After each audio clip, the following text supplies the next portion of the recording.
Olá, vamos ao nosso Evangelho de hoje, sábado, 22 de novembro. Então vamos fechar os olhos, fazer a nossa prece, elevando o nosso coração a Deus, nosso Pai de amor, a Jesus, nosso mestre e amigo, nosso irmão, nosso modelo, nosso guia, aos espíritos amigos, nosso anjo da guarda, nossos espíritos protetores. Agradecer ao Pai pela vida, por esta existência que estamos passando. Agradecer por este dia que se inicia, que ele possa ser de aprendizado, experiências valiosas que venham a acrescentar para a nossa existência, para o nosso desenvolvimento. Gratidão pelos nossos lares, pela nossa família, pelo nosso trabalho, pelas nossas tarefas.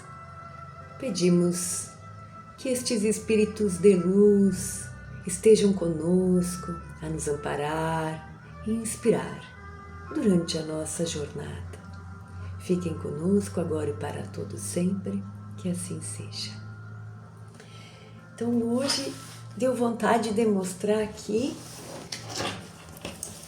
para vocês todos os livros da codificação. Nós sempre lemos o nosso Evangelho, e o Evangelho, na verdade, é o terceiro livro da codificação espírita.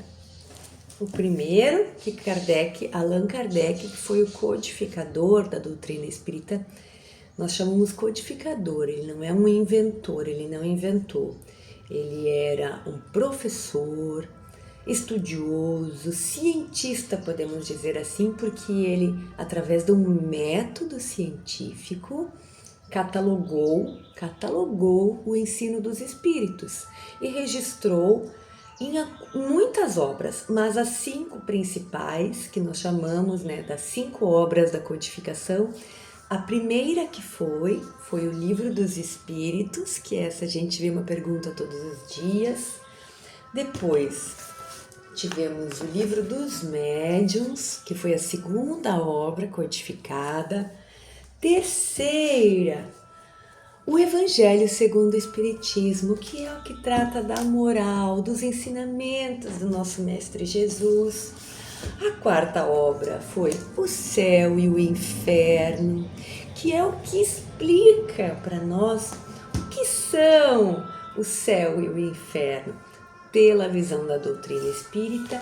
E o último livro da codificação foi a Gênese. Então, quem tiver curiosidade de conhecer essa obra incrível, infinita para estudar, porque quanto mais a gente lê, mais a gente aprende, quanto mais a gente volta e tem uma consciência muito mais expandida para ler de novo. Então, é infinita, incrível em si mesmo. Todos convidados a estudar codificação. Mas vamos então ao nosso Evangelho. Vamos fazer uma reflexão para o nosso dia, abrindo aqui em alguma passagem. Vamos lá.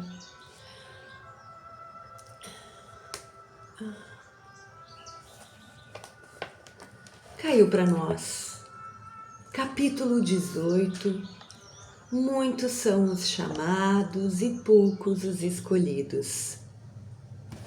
E caiu no item 2, veio aos meus olhos o item 2, que seria a continuação da parábola da festa de núpcias.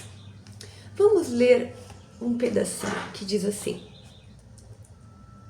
O incrédulo ri desta parábola, que lhe parece uma ingenuidade, pois não compreende que possa haver tanta dificuldade para ir a uma festa, ainda mais quando os convidados chegam ao ponto de massacrar os enviados do dono da casa.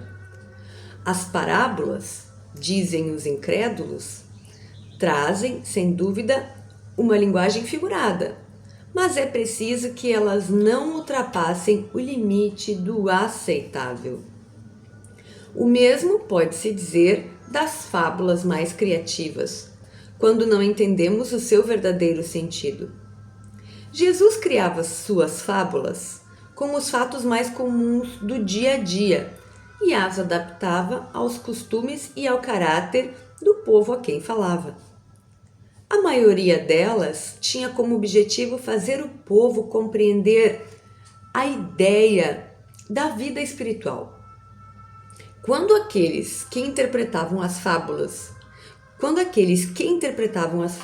de Jesus não levam em conta o aspecto espiritual, o seu significado não é compreendido. Bom, então a parábola da festa de núpcias é quando o dono da festa, como diz aqui, manda os seus mensageiros, os seus enviados, convidar todos para a festa do seu filho. Mas as pessoas não vão. Então ele fica chateado e manda novamente. E alguns até mandam matar os enviados, massacrar os enviados.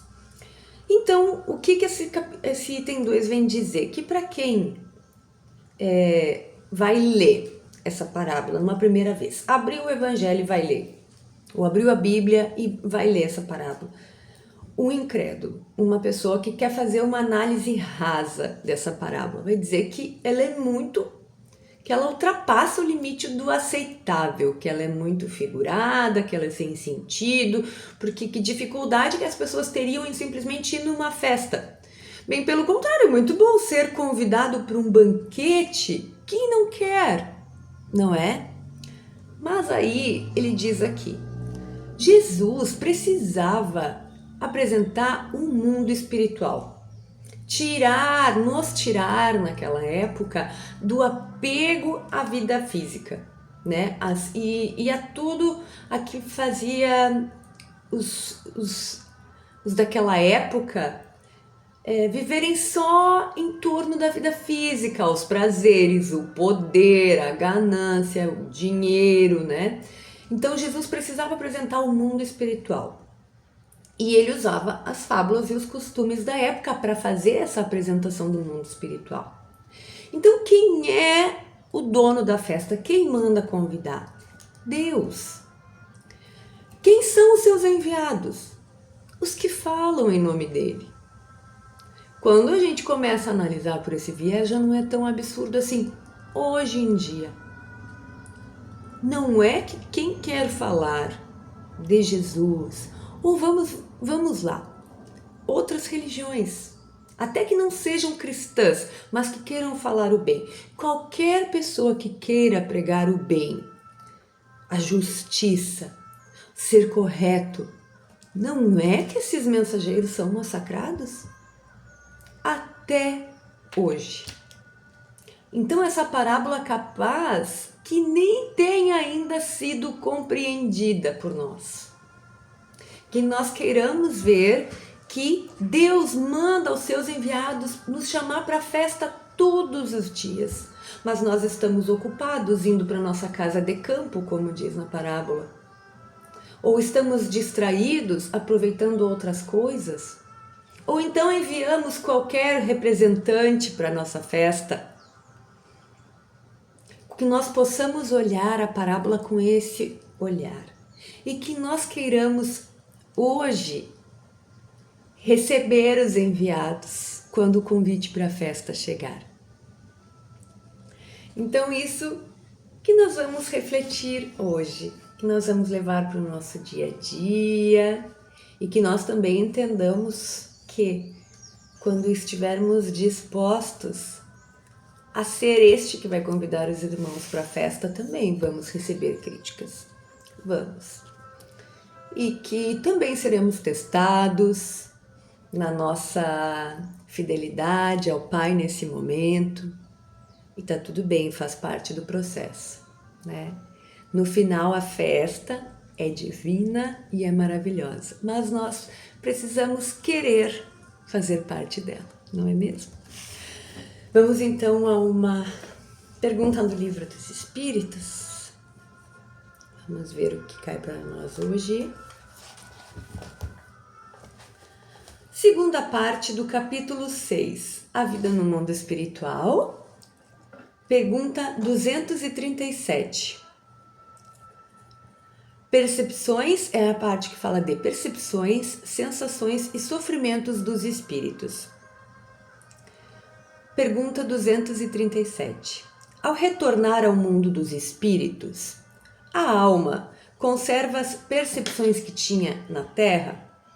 Essa foi a pergunta que Kardec fez. Então, se quando a gente retorna para o mundo dos espíritos, a nossa alma conserva as percepções que tinha aqui, do que via, do que sentia, do que viveu, ou se esquece de tudo? Isso que Kardec perguntou. E os espíritos vão responder o seguinte: sim, conserva.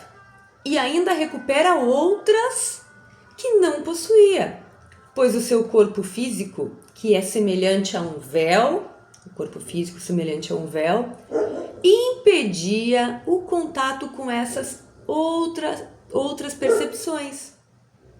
A inteligência é um dos atributos do espírito e ela se manifesta melhor quando está livre do corpo físico. O corpo físico é sempre um obstáculo a ser vencido. Muito bem, então sim, nós conservamos as percepções que tínhamos aqui e ainda adquirimos outras que o nosso corpo físico nos impede de ter. Me desculpe pelos cachorros, estão latindo por algum motivo. Obrigada por hoje, vamos encerrar, elevando o nosso pensamento a Deus e agradecendo por mais este dia e mais este encontro, esta reflexão. Espíritos amigos, permaneçam conosco hoje e para todo sempre. E que assim seja. Tchau, tchau.